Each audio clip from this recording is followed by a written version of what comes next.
Hi, Mary. Hi, Kate. I'm glad that we're Thanks doing for this. talking. Yeah, this is good to do. Good to get the stories out. I'm going to leave this primarily for you to, I'll ask you a few questions as we go along, and then primarily for you to just say what you want people to know Mhm. about all of this. For everybody who's watching, this is Mary Dispenza, one of the best women you'll ever meet. Come on, Mary, let's hear it. Hey, thanks, Kate. She's a fan, of course. So, uh, I try, like most of us, to be a good woman, and uh, and I'm happy here this afternoon to address a very significant problem that Kate and I are well aware of, which is the abuse by women in religious on children, young adults, and more. Yeah. So, Mary, when I met you, it was through Snap, and I know with Snap that you've been very active for a long time with regard to clergy abuse. But I met you over the abuse by nuns of Right. youth and adult women and youth. Yeah. And I was Well, surprised. I was surprised when we talked to know your story as a sister, as an active sister when it happened. yeah, because uh, it took me till I was, well, I'm 80 now. Mhm. So it took me till I was 78 years old to finally name an incident in my religious life as abuse by a nun. I always held the event as sort of just a creepy little story. And through the years, I've sensed that a lot of women call their abuse stories, generally with men, as creepy little stories, when in truth they are actually sexual abuse. Um, but it was because of my work with nuns, I kind of inherited the role of leader of the support group for those abused by nuns, because at the time when the previous leader stepped back after several years of doing great work, Steve Tyson, Mhm.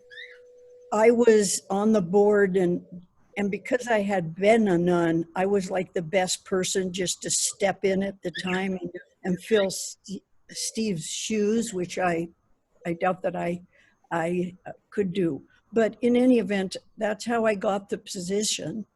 And it was about a year and a half later or so when I, because of working with nuns, I finally my own story caught up with me, Yeah. and I was actually doing an interview on television, and after the night before it is when I kind of woke up to this story. And what my interview was about was priest abuse.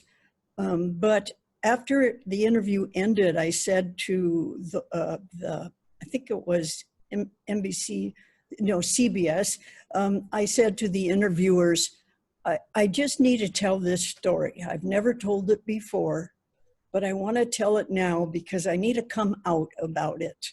And you can use it if you want, or you don't have to use it. And they chose to use it. And here's this story.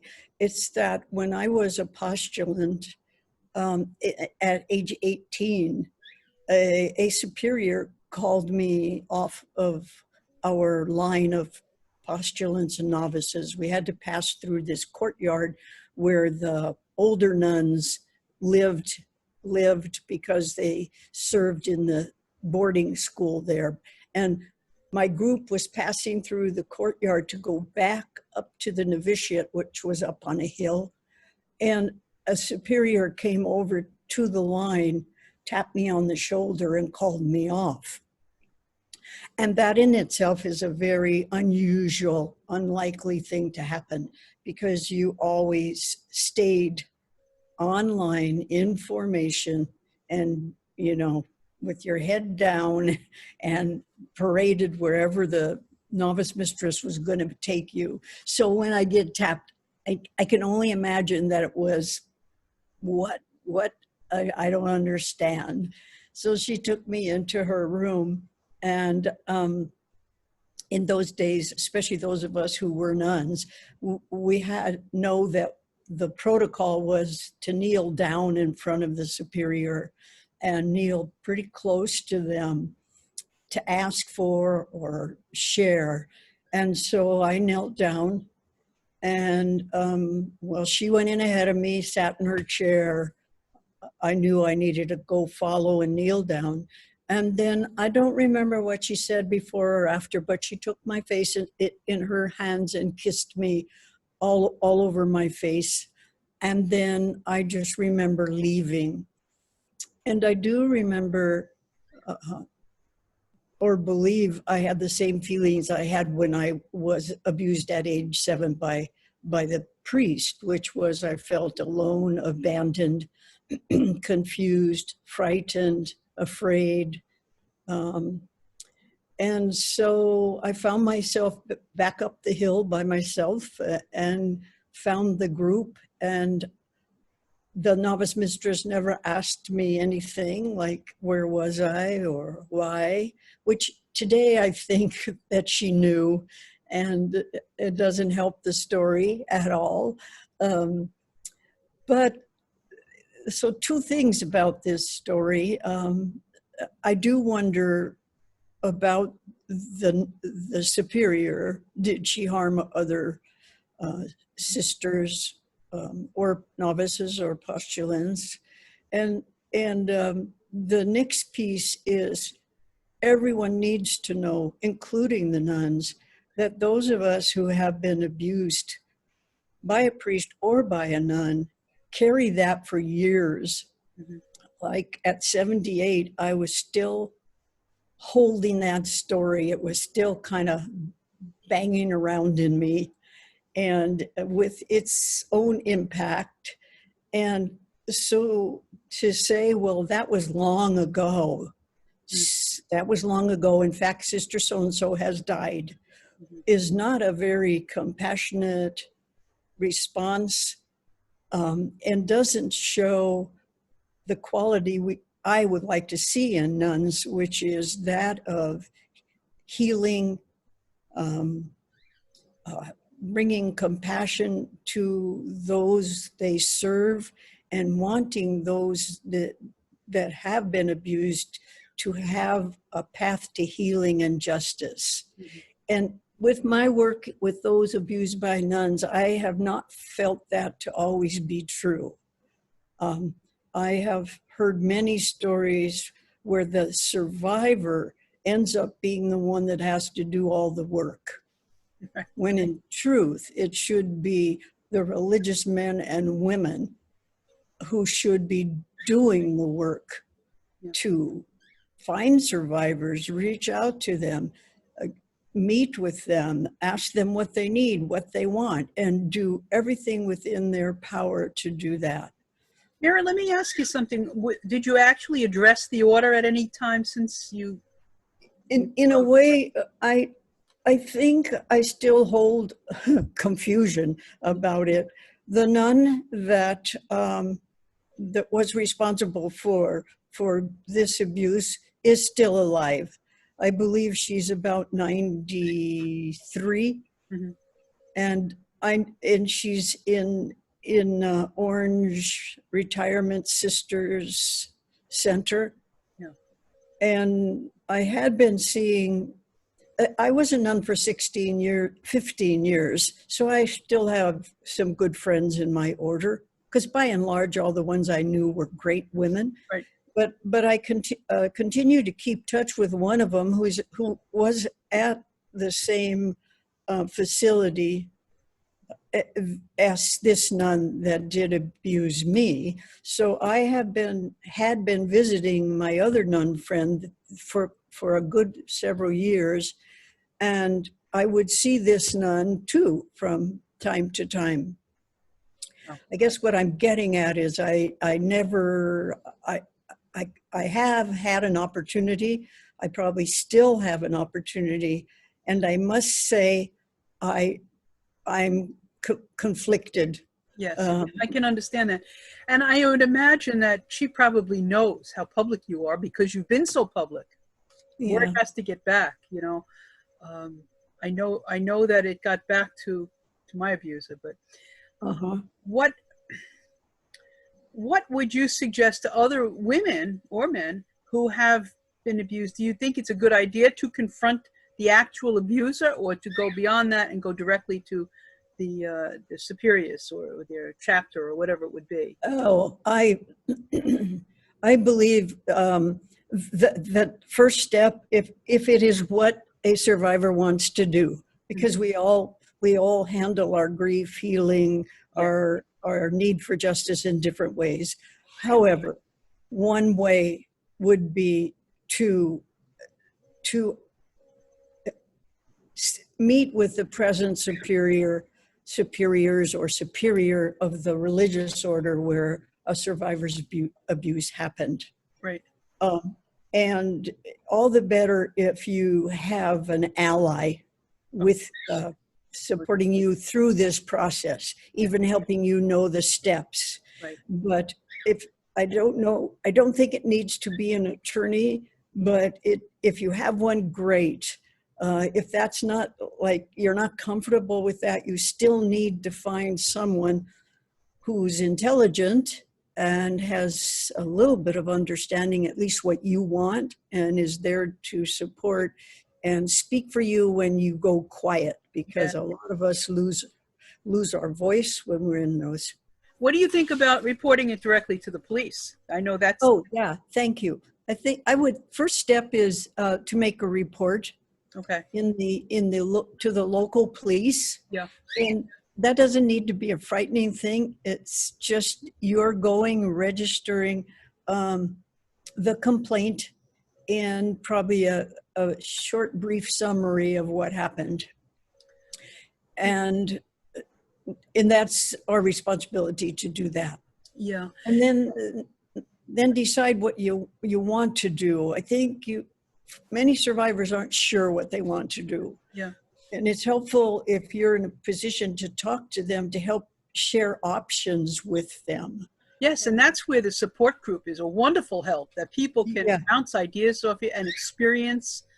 You know, if they're free to talk, and that free to talk thing is another issue. You know, hush agreements have been made, and I detest that stuff. One of the things that I find is more and more on my mind is the notion of restorative justice. Now, you and I can talk about it in a different light than some others as survivors would talk, because we were both in religious life and we value religious life and respect that there are many, many good religious. They're not all, you know, rapists or abusers. Right. So my approach to the whole issue, when it's possible for a survivor, but especially for me, restorative justice, and what does that mean? What would that look like at any given age for any person? How did it affect your life? How do you restore your well-being and in a matter of justice? And that's emotional, financial, psychological. There's a lot of levels to that and a lot of realities to it. Yeah. What would you say survivors should look for from the religious order to start with, and then the church generally? Well, they look for, number one, the truth. Yeah. We all want the truth. We want to know what happened, why it happened. What did you do when you found out it was happening? We want as much truth as is possible, not what they want to give us, but what really is there and available. Yes. Yeah. So that would be a gift in itself, because survivors are struggling to put the pieces together often. Yes. It's like a puzzle. The more understanding they can have, the more, the better they have a chance for healing. And that would be a part of restorative justice. Yeah. To restore something, usually it's broken in some way. Right. And you've got to give, if it's a shelf, you've got to give them whatever they need to restore that piece of furniture. Mhm. And depends on what the break is and how it was broken and what we need. But I survivors need that. And of course, they need an open door when they knock on it. So when they send a request or make a call, they need an open door. They need a response from sisters, from nuns, from superiors. Yes, of course, we want to help. Yes, we will meet with you, and not skirting around the issues, saying things like, well, we don't have anything else on record about sister so and so. So basically, that's saying to a survivor, so you don't have much to stand on here. So, but to have an open door and a welcoming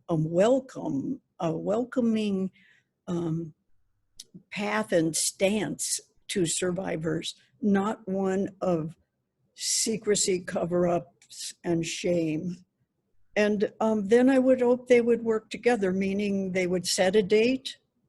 They would do everything in their power to be what that survivor needs in that moment. And I wish they would also publish names, very much like the clergy has done. And the clergy's lists are not complete. We know that, but at least there's a beginning. But I would like to call upon every religious order to list all of the nuns that are deemed credible, or Credibly yes, accused, yes. yeah, credibly accused, and stop the secrecy.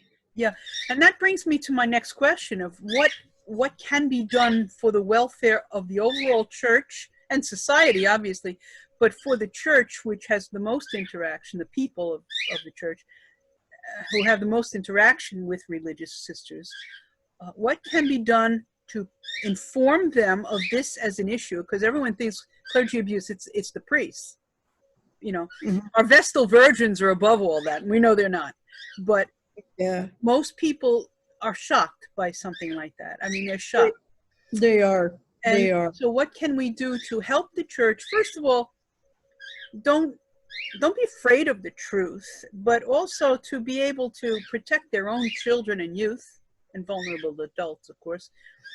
How can we help the average Catholic person who has a great deal of respect and honors the work of the sisters? How can we help them to protect their children and at the same time, I'm taking a risk here because I know survivors hate when I go here. At the same time, have mercy on the abusers. Hear me out for that one. And I say that because I think abusers are not born abusers. They're born little babies, right? Something creates the monster. Yeah. And that's not an excuse at all. Yeah. But how do we, as Christians and as humans, come to understand that some people are very broken?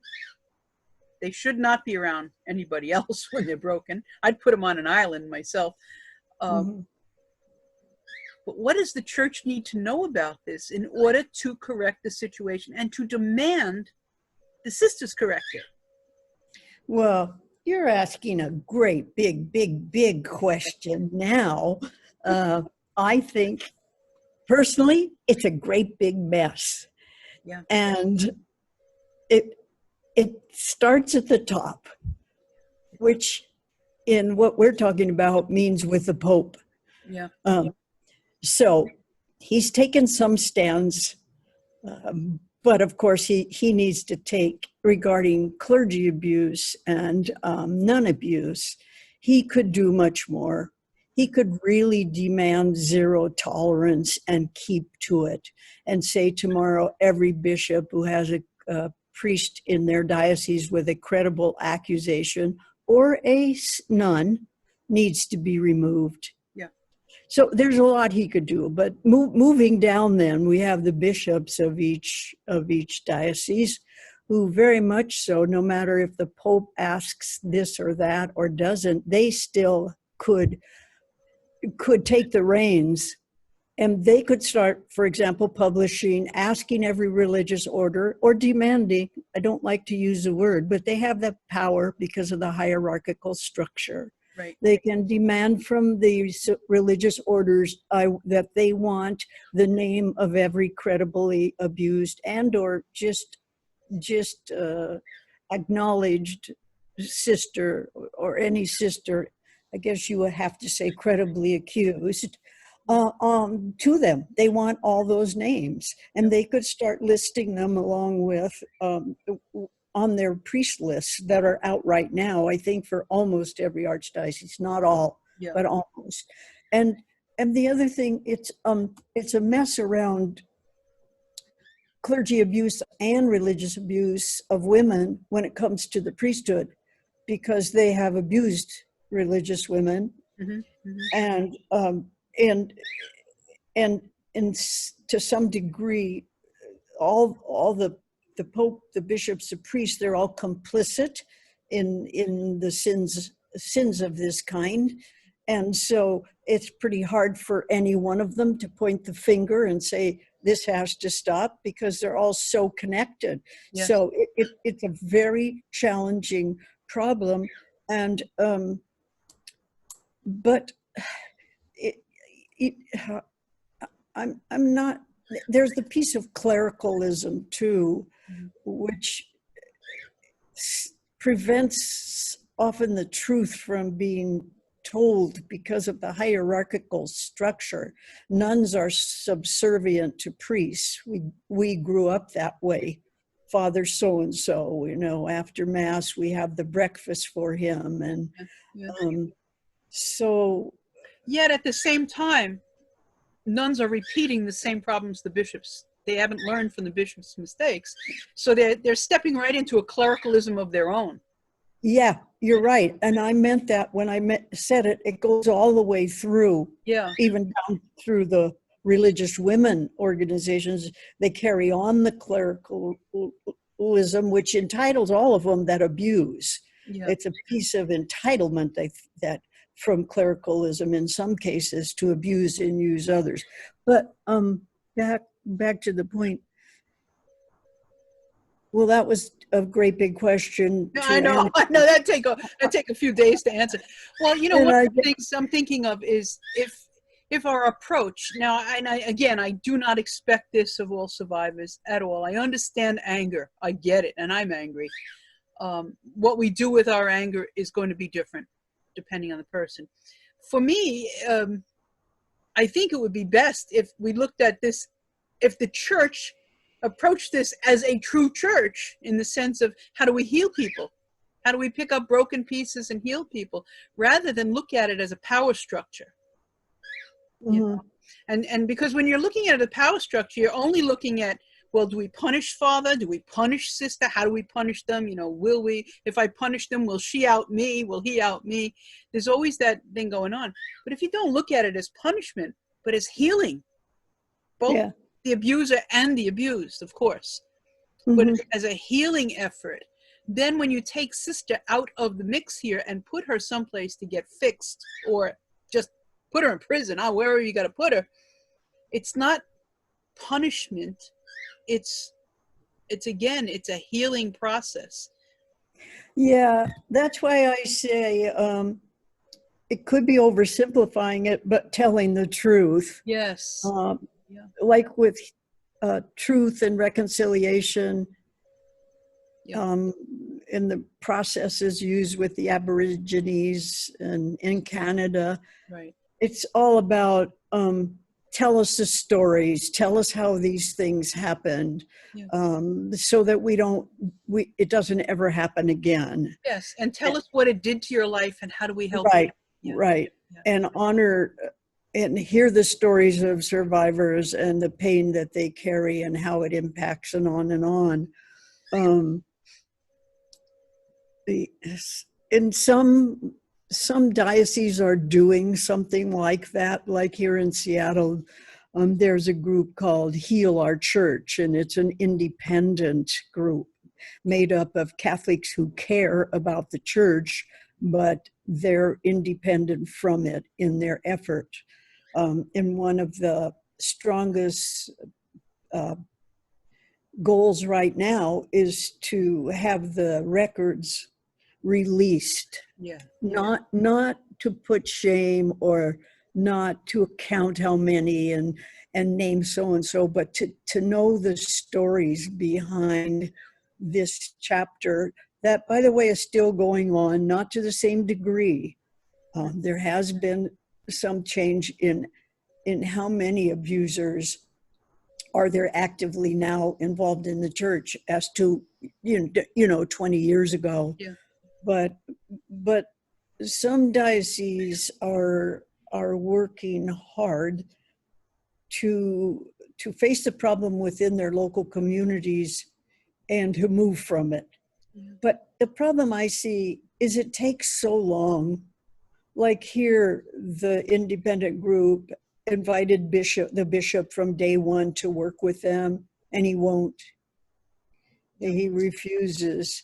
So for me, it's like, go to the attorney general then. Yeah, exactly. You have to do what you have to do. Yeah, It would be yeah. nice if it could be done cordially and, with the sincere desire to heal the church. But if it can't be, there are other ways that it has to be done. Yeah. A purging that can be forced. A purging. Right, and I'm getting older now, and I must say I'm impatient. Rightfully so.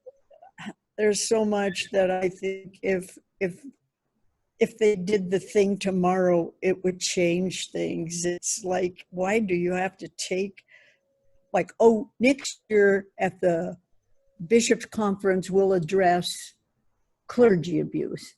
Next 3 years, it's like, what? Do it today, please. It's like... Yeah. Well, let me ask you with regard to, now that's the bishops. Now, I know that you've approached a leadership conference of women religious. Yeah. And that's, that's played the game too. But what would you want from them? I know they have claimed they do not have authority over their member groups. Okay. But my feeling is they have a moral authority that nobody has to elect them for that. They have a moral authority and they've used it. They've spoken out against politicians and the president, and they've spoken out on issues. They can speak out on this issue, but of course, they're going to be speaking out on themselves. And it's a lot easier to point the finger than to look in the mirror. Right. I agree with you 100%. And Nash, I did speak to the head of UISG, International Union of Superiors General in Rome, just last February. The good news was the director, whose name, I think it's Nancy, not positive. So, but saw a group of us, answered the door and let us in. And that was a big accomplishment because for years, SNAP, Survivors Network of Those Abused by Priests, and I like to add, and nuns, tried very hard to at least get a conversation. So that was the good news. But our conversation was okay. I mean, it was considerate. We listened to each other and everybody nodded heads. And then when I left, and when I came back to the United States, I wrote her a lengthy letter, and with many of those in the support group for those abused by nuns contributing to that letter in different ways. I sent that to her, and do you know, this is September and I've not heard from her. Not even thank you for your letter. We'll get back to you later. Nothing. Yeah. And I sent that's arrogance. And I sent a copy to the director. I don't think she was at this time, but when I met her, she was the head of um, L, Leadership Conference of Religious Women, Mhm. LCRW. Yeah. And I sent her a copy. Now, maybe she didn't answer because she thought she needed to defer to the leader of the UISG to send the answer. But I think she could have also said, thanks, Mary. Hopefully Sister so-and-so will be answering you or something. So, I never wrote back. But I think that's no matter what they're saying they're doing and they can't. I didn't get an answer. Yeah. I think that tells a lot of the story. Now, I can't even. I say to myself now, why we sat down around a table. I wrote a lengthy letter. When I left the table, at least I felt like we had established some little connection. Yeah. And then there's no answer. I don't get it. Anyway. That's why we're here today. And that's why we'll do more. No, seriously, I remember talking about this stuff in the group, in the support group, and you get to a point where you try your best to do it in-house. Years ago, I used to think you keep all your dirty laundry in-house. You don't spread it out there. And we had an example, I'll go quickly here so we can end, but regarding women who were abused by priests, which is what I've worked with all my life, adult women. We had a woman that had called who had been raped, brutally raped by a priest. And, we were young, we were new at this. And so we were looking to, keep it in-house here. Let's clean up this act. And so she said, what do I do? I said, well, go to your parish priest and here are the ropes. You go up the chain of command from the parish priest to your bishop. You don't get help there. Go to the apostolic delegate. After that, you got to hit the Vatican. That's the chain of command. Mm-hmm. She did all of that. She had her seal of confession broke by the pastor who went to the bishop who threatened her with a lawsuit for slander. She went to the apostolic delegate whose secretary called the bishop before she even got back from Washington. And the threats went on and on. It was brutal threats. And here was a woman who had to go through surgery to repair the damage. Mm-hmm. I was devastated by this because I told her the chain of command. This is 30 years ago. Mm-hmm. And I called my spiritual director, who was an Irish priest in Queens that I went to often, and he was a very wonderful guy. And I said, what do I do? We went through the ropes. What do I tell them? And he was irate. And he was a confessor to bishops. He was not a little peon, He said to me, here's what you do from now on. You tell the women, go not to the parish priest. Go directly to your bishop, report what happened, and tell him you've got 2 weeks, 3 weeks to fix this thing, or I'm going public with my attorney. And this was before we thought of going to the police and all, it was all still. He said, but you threaten the bishop, I'm going public if you don't fix this. It was 30 years ago, he said. So we began telling women, head to your bishop, and here's the threat to give them. Mm-hmm. And that worked for some. For others, the bishop could afford more attorneys than the women. Yeah, that's terrible. But back to the nuns and the UISG thing. Mm-hmm. She mentioned in our table talk that they were doing some things, that they were adjusting their formation program to include this piece of probably chastity, sexuality, abuse, and things like that. And she also said, and we have recently had a 2-week training on this, something of that sort. But then tell the public, tell people, why do you keep that to yourselves? Begin to use the media to say, we care about this. This is what we're doing at whatever.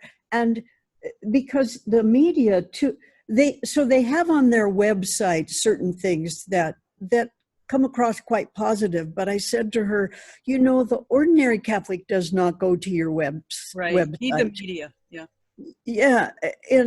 and so you need to put your heads together to see how you can get out the word to the general public Yeah. that you are there, that you like to know names of perpetrators,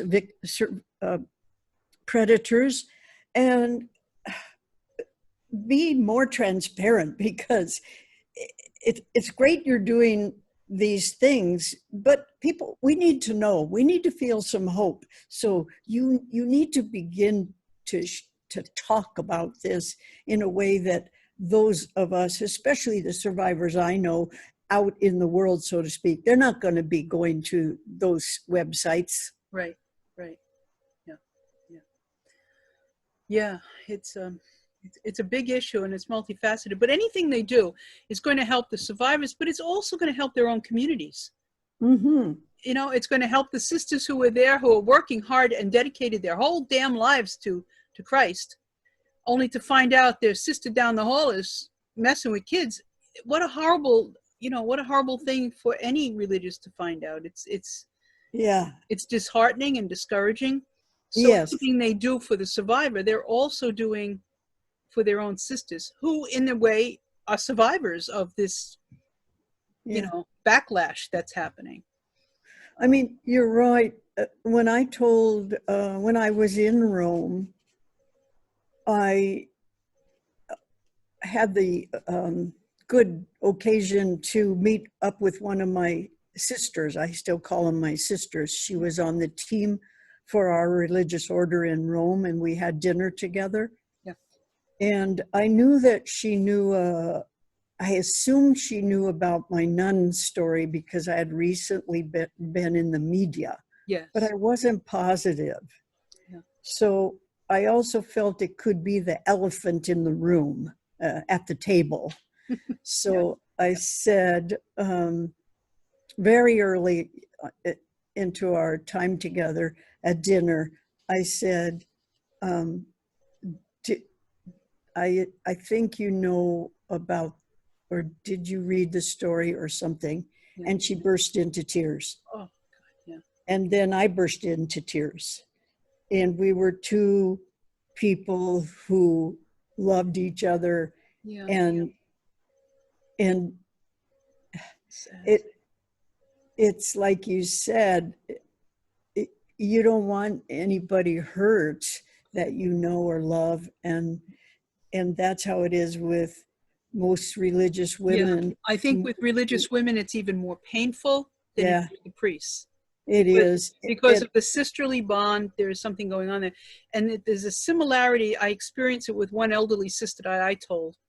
And she didn't burst into tears. She actually cursed. She was so angry. But the thing is, I realized at that time is a similarity to telling one's parent about an incestuous relationship. Yeah. The horror that a family feels because someone they love did something so awful to someone they loved. Yeah. And there's that desire to protect the family. Yep. And we in our support group and as survivors of nun abuse have often mentioned the word incest because it's so like a family. The religious women and any who are abused, there's a double a more significant barrier to to telling the truth. And I think that's where you and others who have been in religious life, who've experienced this, can help religious orders get with the program. We understand the dynamics. We understand the love that exists there. The good love, the positive things. Right. And help them see, like, to shelter this type of horror is not loving. No, and it's not the way, it's not the healing path for anybody. Right. That particular sister and for their community as a whole and for the survivors. Oh, good Lord. It's a big issue, isn't it? It's bigger than the church realizes, by the church and the people. And my fear, I've asked myself I guess during the past week, because I get calls almost, well, every week. This week I had 3, and 2 are irreparably harmed. Yeah. And, what was I going to say? It's just because it's just so sad. But That it's such a big issue. People. that's what I was going to say, that I've asked myself, are we ever going to be able to handle this one, to ever get the story of it truly out and the stories freed? I don't really know. I can't say I'm discouraged, but there's such a wall of secrecy around protecting each other. And yeah. But think about it, with the priest, there was always that wall for centuries as well. And now that wall is broken down a bit. Yeah. And I think it starts small. You know, Mary, you've done tremendous work in pulling people together, my God. And not just pulling them together through anonymous groups, and that you expose your own life. You lay your life on the line for this. And I really admire that. And you've inspired me to want to do the same thing. I am not going to shut up about this issue ever, ever, ever. That's good. I mean, I'm going to be 70 pretty soon, and whatever is left to me is what I'm going to talk about. That's right. But I have promised my God I will do it with charity. And even the anger that I feel, I think there's a place for righteous anger. St. Augustine tells us anger has 2 children, hope and courage. And Richard Sipe told me about that years ago. And he said to me, you need to speak out. Take the anger that you're feeling, because I didn't understand it, and help get the help to focus that anger and aim it where it's going to help, for courage and hope. So that's what I'm trying to do. Well, that's what you are doing. Well, and by the way, you are an inspiration to me. And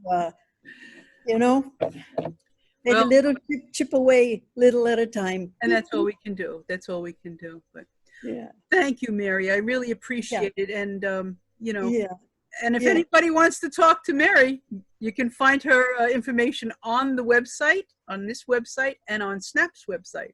Yes. She'll be happy to talk with you. All right. Thank you, Kate. Take care. God bless. Bye-bye. Bye. Silent sisters, secrets keep, while victims cry at bishops' feet.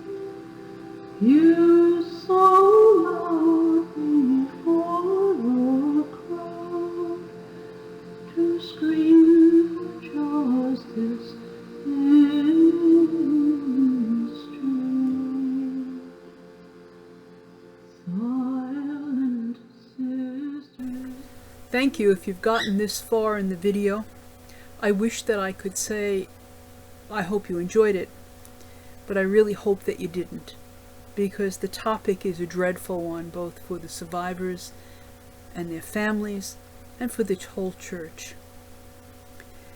There will be other interviews as we go along that will be uploaded onto the website. So if you want to see them, when you sign off here, return to abusedbynuns.org, and we'll be listing the interviews as the survivors decide they want to film them.